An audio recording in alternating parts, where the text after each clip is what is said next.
Assalamualaikum warahmatullahi wabarakatuh. Perkenalkan, nama saya Edi Purwanto dari kelas 6B Akuntansi Syariah. Di sini saya sendiri akan mempresentasikan tentang siklus perolehan dan pembayaran beban dibayar di muka. Sebelum kita memasuki pada pemeriksaan tersebut, akan kami bacakan instruksi pada modul 5, yaitu praktikum audit mengenai siklus perolehan dan pembayaran beban dibayar di muka. Yang pertama, buatlah instruksi pada buku 1 halaman 135. Dan yang kedua, cermati data halaman 133 sampai 135.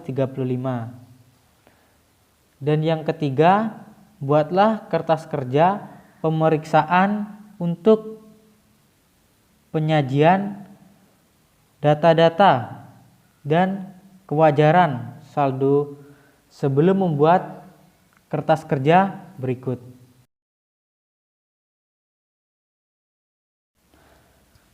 Untuk memasuki prosedur audit, yang pertama yaitu sewa dibayar di muka.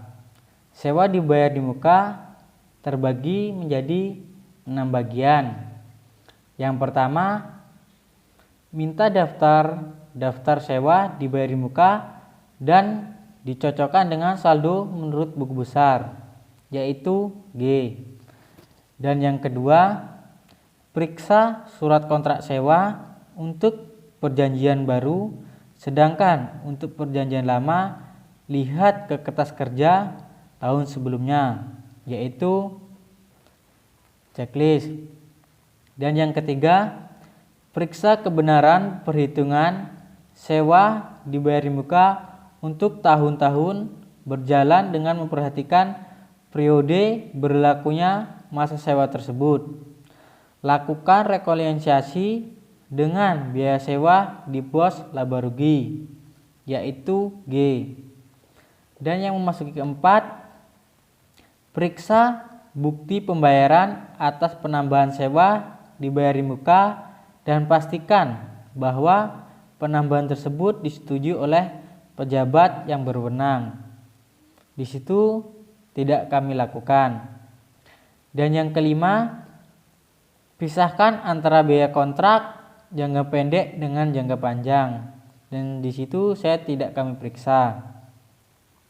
Dan yang keenam, untuk kontrak sewa jangka panjang, lakukan konfirmasi atas jumlah yang masih berlaku. Di situ saya tidak kami lakukan. Dan yang ketujuh, yakinkan bahwa peraturan perpajakan yang berlaku untuk biaya sewa telah ditaati. Di situ saya kasih tanda checklist. Dan prosedur audit yang kedua yaitu asuransi dibayar di muka. Di situ terbagi menjadi 5 bagian. Yang pertama, minta daftar asuransi yang dibayar di muka dan cocokkan dengan saldo buku besar, yaitu G.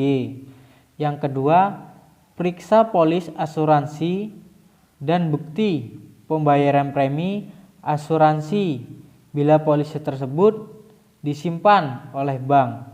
Lakukan konfirmasi kepada bank yang bersangkutan, yaitu checklist.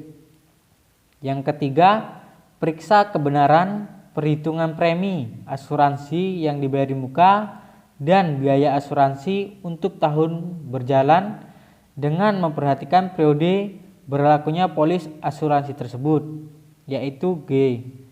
Yang keempat, pisahkan antara biaya yang mempunyai masa manfaat jangka pendek dengan jangka panjang. Di situ tidak kami lakukan. Yang kelima, perhatikan kecukupan jumlah asuransi atas segala macam-macam kerugian yang timbul. Hal-hal ini dengan dihubungkan dengan pemeriksaan atas persediaan, dan aset tetap. Bila pertanggungan asuransi tersebut tidak mencukupi, masukkan poin ini sebagai salah satu manajemen later point. Di situ saya tidak akan melakukan. Dan memasuki prosedur yang ketiga, yaitu pajak dibayar di muka, yang terbagi menjadi 3. Terbagi menjadi 4. Yang pertama, minta daftar rincian pajak dibayar di muka yang meliputi jenis pajak PPh pasal 22, PPh pasal 23, dan PPh pasal 25, yaitu checklist. Yang kedua, periksa bukti pemotongan dan bukti surat setoran pajak SPP serta tanggal penyetoran dan pelaporan, yaitu checklist. Yang ketiga, cocokkan atas bukti pemotongan dan bukti surat setoran pajak dengan saldo buku besar serta buku vouching, yaitu checklist. Yang keempat, lakukan rekonsiliasi antara total objek dengan tarif pajaknya, misalnya uang muka pajak PPh pasal 23 sama dengan total pendapatan sewa tahun berjalan dikali dengan tarif pajaknya, yaitu checklist. Dan memasuki prosedur yang keempat, yaitu pajak pertambahan nilai PPN masukan, yang terbagi menjadi 5 bagian. Yang pertama, minta pajak pertambahan nilai masukan yang meliputi informasi tanggal faktur pajak, nomor pokok wajib pajak, NPWP, nomor pengusaha kena pajak, NPKP, dasar pengenaan pajak, DPP, dan besarnya PPN yang dipungut, yaitu checklist. Dan yang kedua, yakinkan bahwa semua pajak sesuai pajak masukan telah didukung dengan bukti pajak yang semuanya merupakan pajak masukan yang dapat dikreditkan sesuai dengan peraturan perpajakan, yaitu checklist.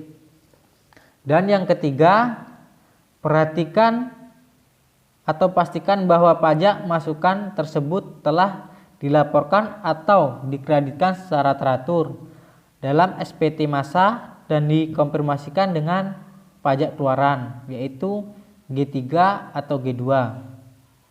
Apabila pajak keluaran lebih besar dari pajak masukan, pastikan bahwa kekurangan pembayaran tersebut telah dilunasi sesuai atas waktunya, yaitu M2. Dan yang keempat, apabila ada pendapatan saldo neto atau pajak masukan dikurangi pajak keluaran antara buku besar dengan SPT masa, pelajarilah sebab-sebabnya, terutama untuk saldo pertanggal neraca atau laporan posisi keuangan. Di situ tidak kami lakukan. Dan yang terakhir, kelima, pelajari semua surat koresponden dengan kantor pajak, terutama untuk permohonan restitusi karena kelebihan pembayaran pajak masukan. Pastikan apakah semua permohonan tersebut disetujui, dan bila ada faktur pajak yang disetujui oleh kantor, pelajari sebab-sebabnya. Di situ tidak kami lakukan. Selanjutnya, kami akan membuat buku pemeriksaan atau catatan pemeriksaan. Yang pertama, sewa dibayar di muka. A. Sewa ruko di Jakarta dengan PT Betawi Land sebesar 24 juta dari periode 2017 sampai 2018 dan 30 juta dari periode 2018 sampai 2019, tidak termasuk PPh dan PPN.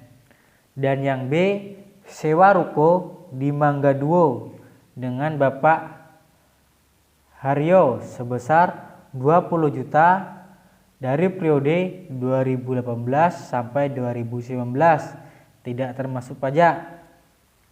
Dan catatan pemeriksaan yang kedua, kami telah melakukan pemeriksaan terhadap perhitungan pembebanan sewa dibayar di muka dan asuransi dibayar di muka berdasarkan hasil pemeriksaan, maka jurnal koreksinya adalah yang A, pencatatan pembebanan sewa di Jakarta untuk 2 bulan. Untuk debit, beban sewa 5 juta, sewa dibayar di muka. Untuk kredit 5 juta. Nilai tersebut diperoleh dari 30 juta dikali 2 dibagi 12, maka hasilnya 5 juta rupiah. Dan yang B, pencatatan pembebanan sewa di Mangga Duo untuk 1 bulan. Untuk beban sewa yaitu 1.666.667 rupiah.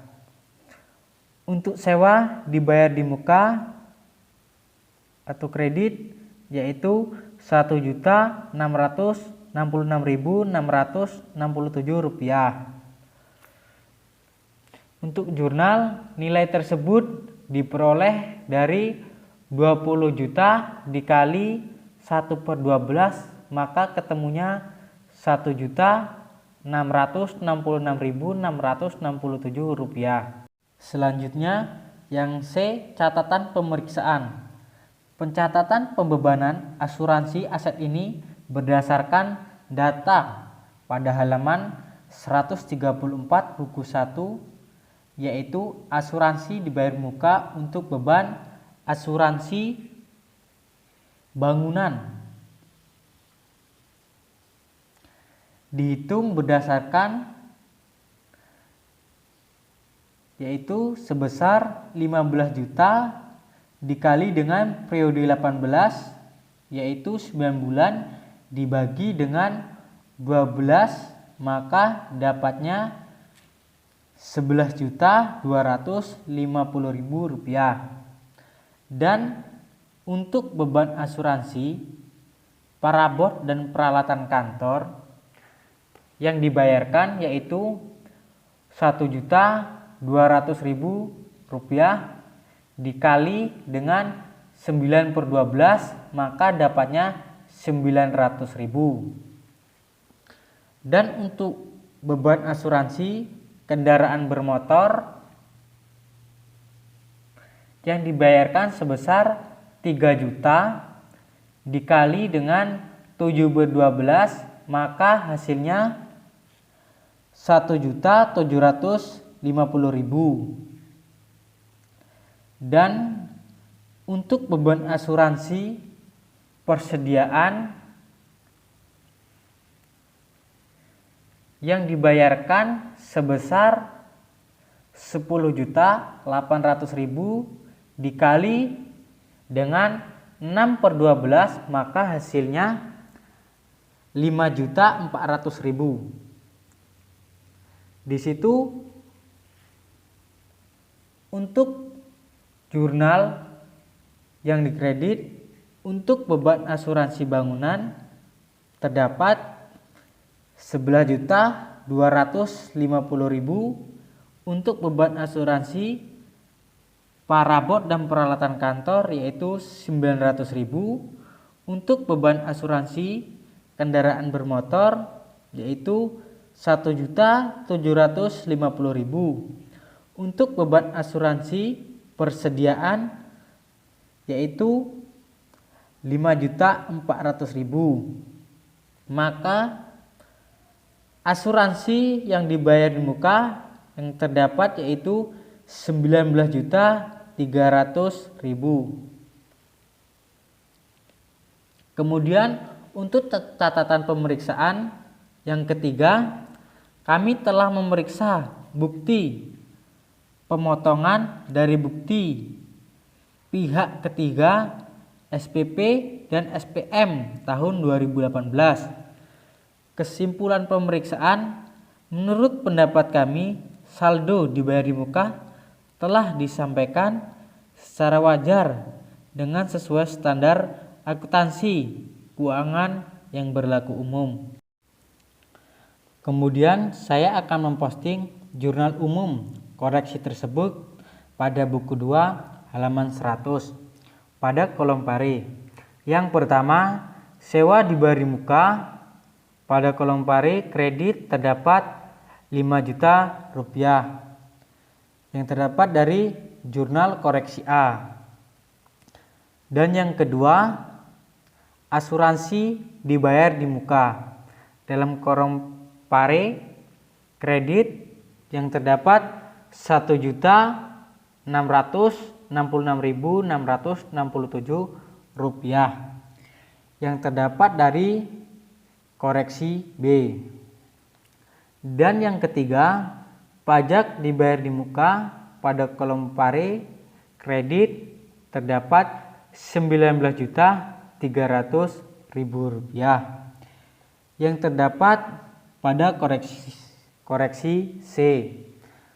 Setelah saldo dijurnalkan dan diposting, berikan tanda bukti untuk pemeriksaan kebenaran penjumlahan ke bawah, kemudian berikan tanda bukti untuk meriksa kebenaran penjumlahan ke samping. Dan di sini dibuat oleh Edi Purwanto pada tanggal 4 bulan 5 2021 dan diperiksa oleh saya sendiri, Edi Purwanto, tanggal 4 bulan 5 2021. Baiklah, yang selanjutnya yaitu skedul asuransi dibayar di muka. Pada buku 2 halaman 101, untuk pengerjaan ini data diambil pada buku 1 halaman 134 yang bagian asuransi dibayar di muka. Untuk di kolom periode ini terdapat kesalahan yang harusnya di situ tertulis pada periode 2018 sampai 2019. Tetapi di sini ditulis 2017 sampai 2018. Nah, yang pertama kita cari yaitu untuk beban asuransi. Pada beban asuransi yang terdapat yang pertama beban bangunan, yaitu yang kita cari pada periode 2018. Di situ ada 9 bulan. Jadi 9/12 dibagi 15 juta yang terdapat di premi pada buku 1 pada halaman 134. Jadi perhitungannya 9 bulan per 12 dikali 15 juta. Jadi yang terdapat 11.250.000. Untuk beban asuransi yang kedua yaitu parabot dan peralatan kantor. Di situ masih sama dalam 9 bulan. Jadi 9/12 dikali 1.200.000, maka dapatnya 900.000. Dan beban asuransi yang ketiga yaitu kendaraan bermotor. Kendaraan bermotor di situ hanya terdapat 7 bulan. Jadi 7/12 dikali 3 juta, maka hasilnya 1.750.000. Dan beban asuransi yang keempat yaitu persediaan. Di situ terdapat 6 bulan. Jadi hasilnya 6/12 dikali 10.800.000. Maka hasil yang didapat selama 6 bulan yaitu 5.400.000. Itulah hasil dari beban asuransi dalam skedul tersebut. Di sini dibuat oleh saya sendiri, Edi Purwanto, pada tanggal 4 bulan 5 2021 dan diperiksa oleh saya sendiri atas nama Edi Purwanto pada tanggal 4 bulan 5 2021. Untuk selanjutnya yaitu schedule PPh 25 dibayar di muka. Pada buku 2 halaman 102 untuk penyajian schedule ini diambil dari buku 1 halaman 138 sampai 408. Jadi di sini terdapat dokumen-dokumen data dari negara penerimaan pajak dan dokumen ini akan dimasukkan pada tabel-tabel halaman 102 ini, di mana kolom tanggal diambil dari data pembayaran dan tanggal buku. Kemudian untuk kolom store dan total diambil dari setoran bagi jumlah setoran. Untuk contoh di buku 1 halaman 138 pada masa pajak Januari 2018 pembayaran dilakukan pada tanggal 6 Februari 2018. Jadi dimasukkan tanggal untuk bulan Januari. Di situ pada kolom 6 Februari 2018 yang akan dimasukkan pada bulan Januari jumlah setor yaitu 54.250.000. Jumlah setor dimasukkan ke total yang sama dan seterusnya dari bulan Januari sampai bulan November. Jadi hasil seluruhnya kejumlahannya yaitu 494.250.000. Untuk setor PPh 25 ini dibuat oleh saya sendiri, Edi Purwanto, pada tanggal 4 bulan 5 2021 dan diperiksa oleh saya sendiri juga, Edi Purwanto, pada tanggal 4 bulan 5 2021. Baiklah, terima kasih teman-teman semuanya. Itulah penjelasan dari saya. Sekian, terima kasih. Wassalamualaikum warahmatullahi wabarakatuh.